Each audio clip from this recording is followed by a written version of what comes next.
பெட்ரோலிய லாரி உரிமையாளர்களின் வேலை நிறுத்த போராட்டம் 7வது நாளாக தொடர்கிறது. இதுபற்றி மேலும் விவரங்களை தருகிறார் நமது செய்தியாளர் மணிவர்மன்.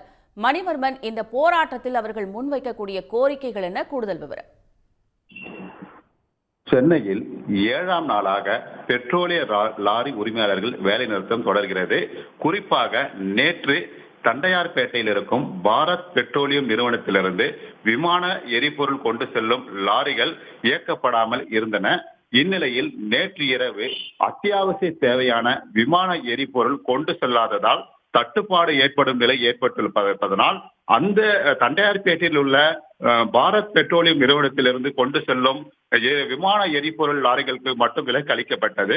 இதனால் அந்த குறிப்பிட்ட 40 லாரிகள் மட்டும் நேற்று இரவு முதல் இயக்கப்பட்டன. இருந்த போதிலும் 7வது நாளாக இந்த வேலை நிறுத்தமாக தொடர்ந்து வருகிறது.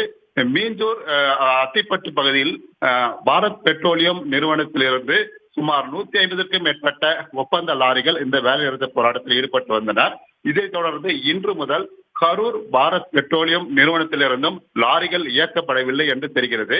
குறிப்பாக கடந்த 5 வருடங்களுக்கு முன்பு போடப்பட்ட வாடகை உயர்வை தற்பொழுது அதிலும் குறைத்து 15% குறைத்து வழங்கப்படுவதாக குற்றச்சாட்டு எழுந்துள்ளது. இந்த வாடகை உயர்வு சம்பந்தமாக கடந்த 7 நாட்களாக இந்த வேலை நிறுத்தம் நீடிக்கிறது. இதனால் சென்னை, திருவள்ளூர், காஞ்சிபுரம், செங்கல்பட்டு உள்ளிட்ட மாவட்டங்களில் பெட்ரோல், டீசல் தட்டுப்பாடு ஏற்படும் நிலை ஏற்பட்டுள்ளது. குறிப்பாக இன்று தொடரும் வேலை நிறுத்தத்தில் கரூர் மாவட்டத்தில் இந்த வேலை நிறுத்தம் தொடர்கிறது.